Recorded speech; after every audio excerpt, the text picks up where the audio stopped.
Hi, welcome back to video 3 with Mr. Jeff Bullas of Infinity Technologies and jeffbullas.com, one of the top blogs in global marketing. Jeff is, fortunately for us, an Australian and has agreed to talk to us today. Jeff, one of the blogs that I've looked at recently was 15 essential social media facts and figures for business-to-business marketing.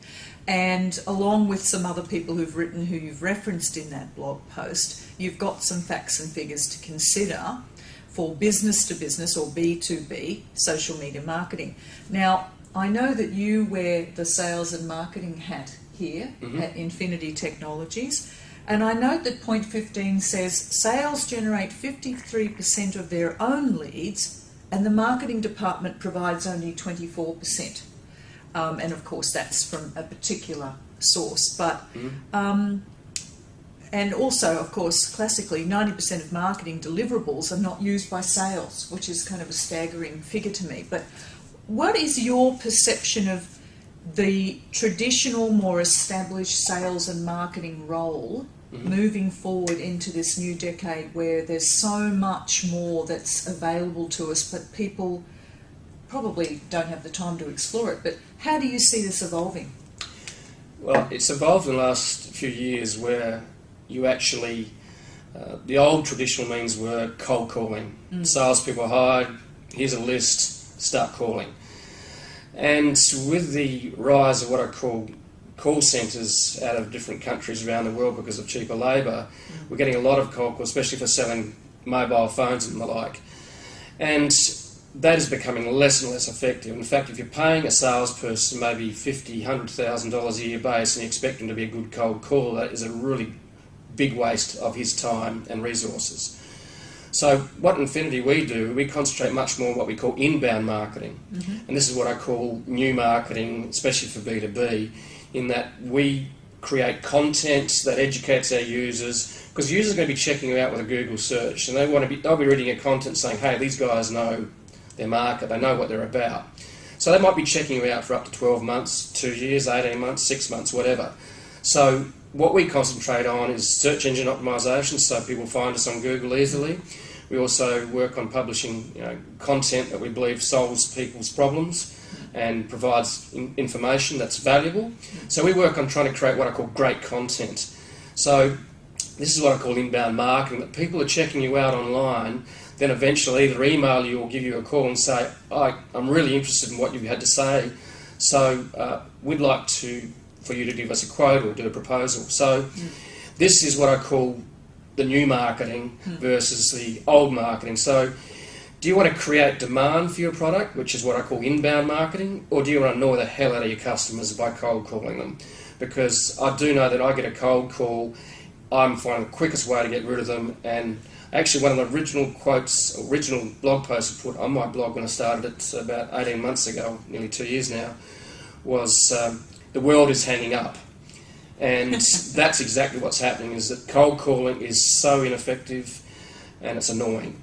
So we work on what we call creating demand through publishing great content online, optimising our website and blogs for search engines so that people can engage us and find us easily online. One of the things that is coming into this country, certainly in the US, and as far as I understand it, Japan's about 2 years ahead of, is mobile marketing and the use of the 2D barcodes and the pertinent fact that very few people ignore a text message on their mobile, whereas they've got, at least I do, high-level junk filters and so on in place for their email. Right, yeah. So,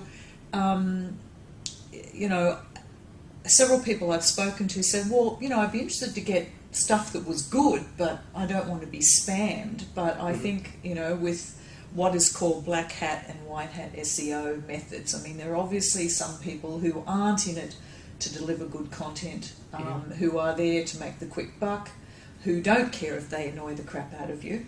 As you say, what do you think is going to happen with that? Do you feel that's going to be something that companies like yours will bring in as part of what they do? Are you already doing that here at Infinity? This year, in fact, our strategic plan, we're looking much closer at mobile marketing and also the use of mobile platforms. So we actually have developed for some of our customers iPhone apps and iPad apps, which actually provide good content for people on a mobile platform.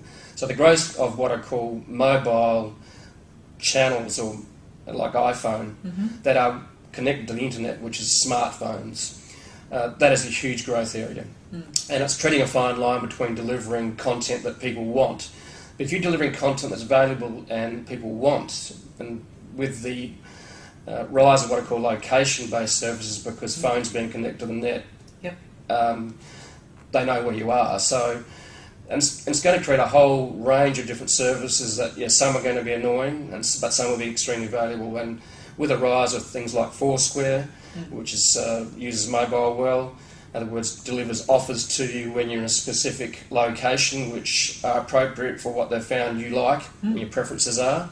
And also the rise of Facebook Places, which has been released in the States, which actually delivers coupons or vouchers or discounts to you in your Facebook feed if you are in a certain location, based upon your preferences, which is based upon what Facebook has found out about you, which is all a bit scary, but if it's delivered in the right way and providing you with information and offers that suit you, then that is a value. So mobile this year, I think, we've gone from iPhone apps being what I call fun, and we're now heading to the space where it's actually becoming serious. So YouTube used to be all about fun. Yes. It's now got serious because we're doing exactly that here. Yes. Also, Facebook was all about just connecting college students and university graduates and colleagues. It's now being used big time for corporate marketing. Then you've got things like blogs, was all about writing about what you photo you liked or whatever. But now it's much more serious about providing value to other customers.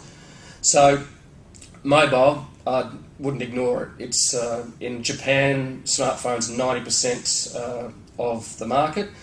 In America, I think it's 45%, so it's a bit of a way to go there. Australia, I think it's in the 55%. So actually Australian services, if you talk to PayPal, are actually ahead of the United States, because the United States smartphone take-up is actually less due to their disparate internet-enabled phones over there. Right. Yeah. It's interesting, and obviously along with what you would do, I imagine, is to advise some of your clients, if not all, to have a website converted for use on mobiles, because people know, at least I think they know from when they're looking, that they appear very different on a smartphone than when they appear on your computer, and it actually requires that you do a specific conversion. So is that part of the service that you offer and advise people to be ahead of the game with that? Yeah, there's two places to play in mobile at this stage in terms of making it viewable. One is making your website viewable for a mobile. So if you go to the Sydney Morning Herald site, it actually detects you're on a mobile and delivers an easy-to-read, mobile-optimised website for you.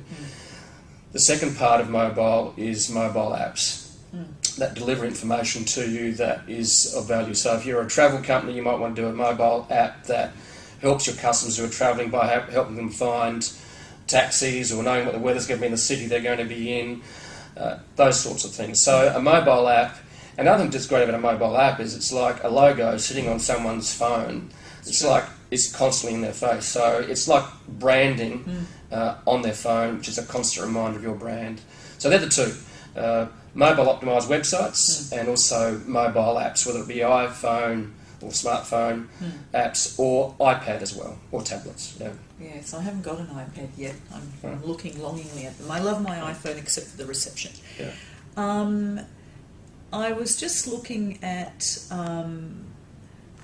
some other facts and figures. One of the web blog posts that Jeff has done, I think, is of enormous value. It's a wonderful resource, and I just want to draw your attention to it. I think it was done in this month.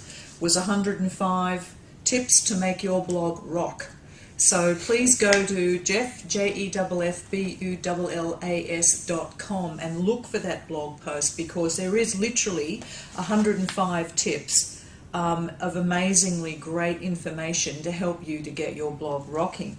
I'm interested because I've actually read the book by the 37 Signals guy. It's called Rework, and you obviously reference that. And I think that although it seems obvious, a lot of people don't do this.